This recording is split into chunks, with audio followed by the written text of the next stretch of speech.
नमः शिवाय सभी भैया दीदी।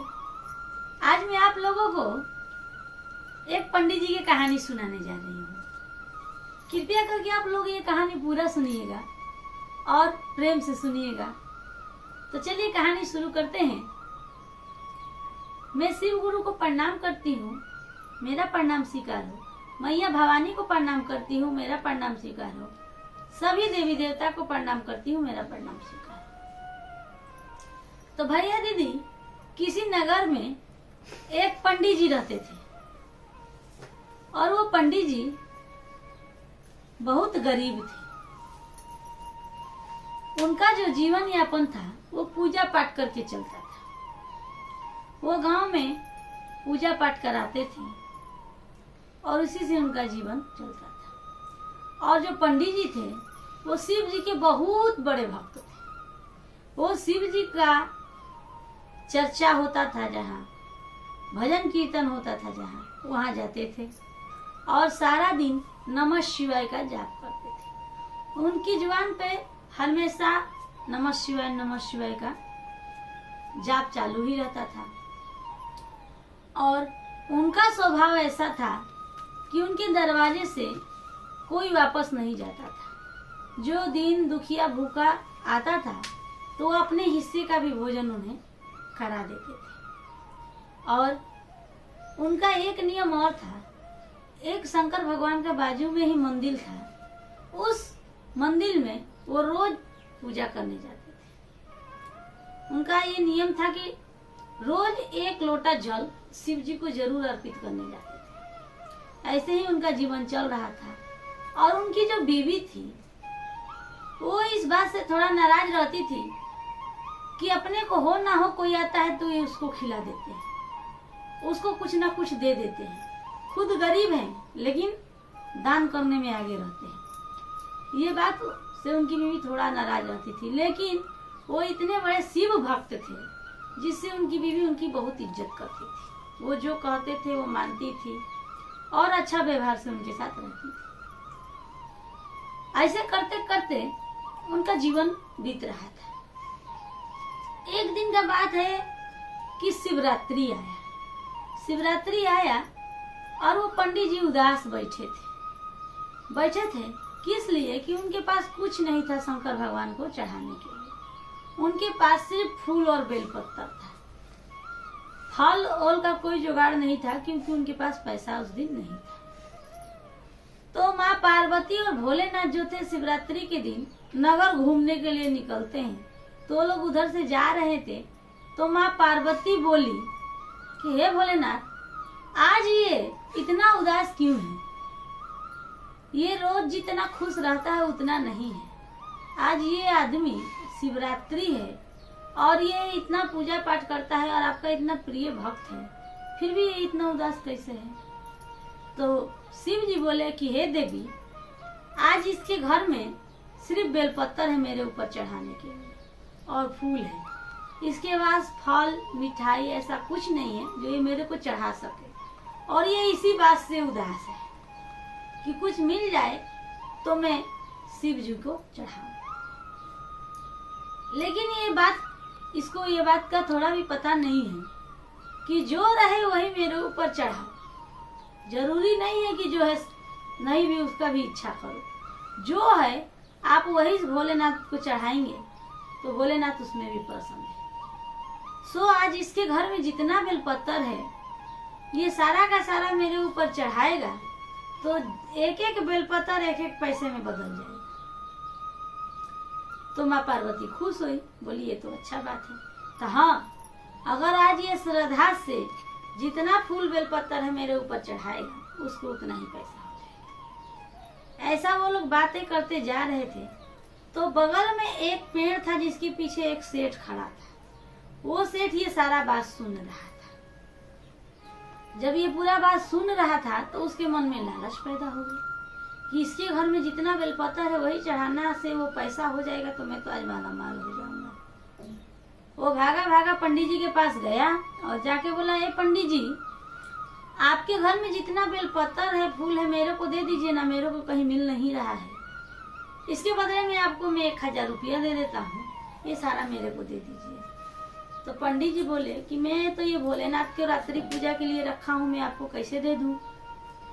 तो वो बोला कि देखिए आप ये 1000 रुपया ले लीजिए और आप कहीं से ब्राह्मण जाते हैं घूम फिर के खरीद लीजिएगा, और हमारे घर में तो आज पूजा है, मैं सेठ आदमी हूँ, मैं कहाँ जाऊँगा, आप मेरे को दे दीजिए और इसके बदले पैसा ले लीजिए। तो पंडिताइन जी बोली कि ठीक ही तो कह रहे हैं, ये 1000 मिल जाएगा तो भोलेनाथ के लिए फूल फल मिठाई सारा चीज आ जाएगा। तो एक काम करते हैं, ये पैसा ले लेते हैं और ये बेलपत्र इनको दे देते हैं और हम लोग दूसरा ले आएंगे।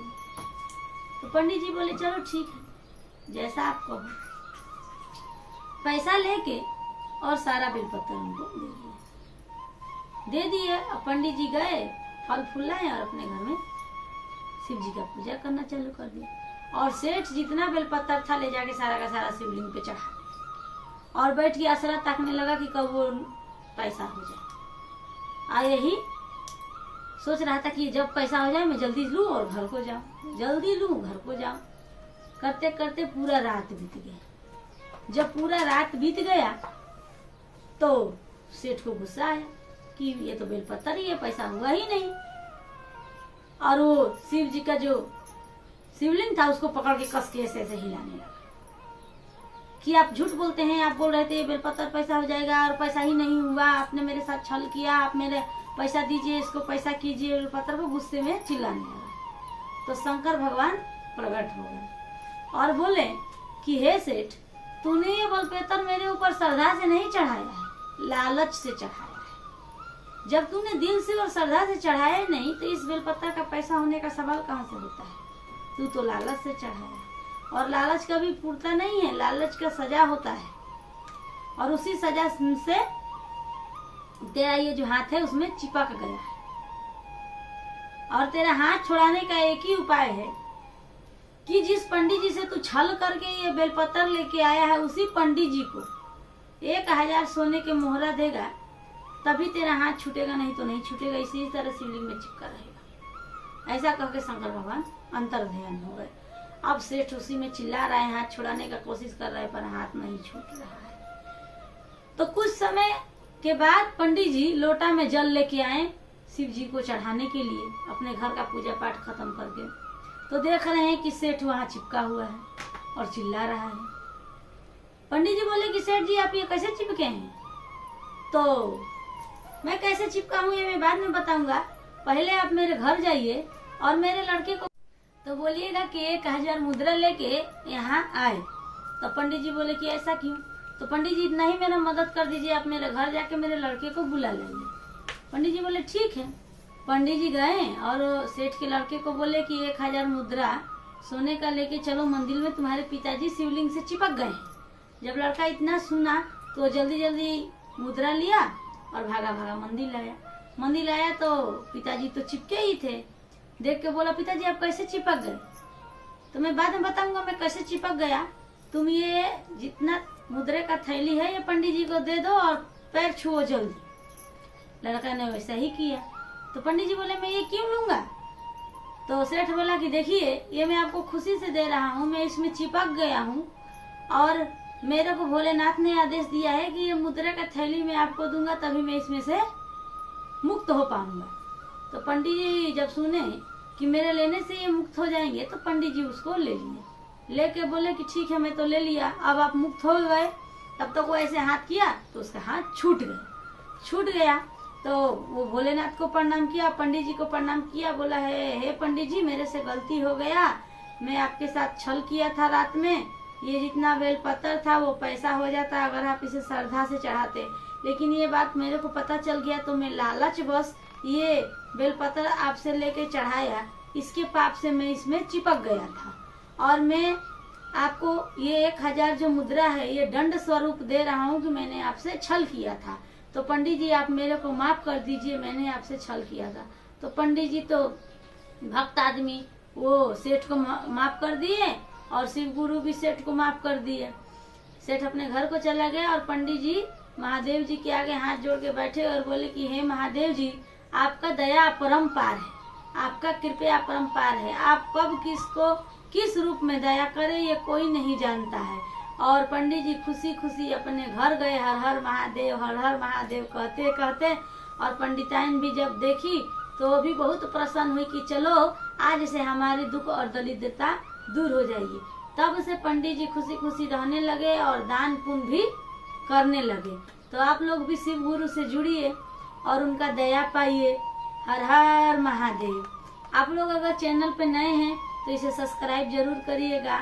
आपको कहानी कैसी लगी मेरे को कमेंट करके बताइएगा, और पसंद आए तो लाइक करिएगा, सब्सक्राइब करिएगा। हर हर महादेव। नमः शिवाय।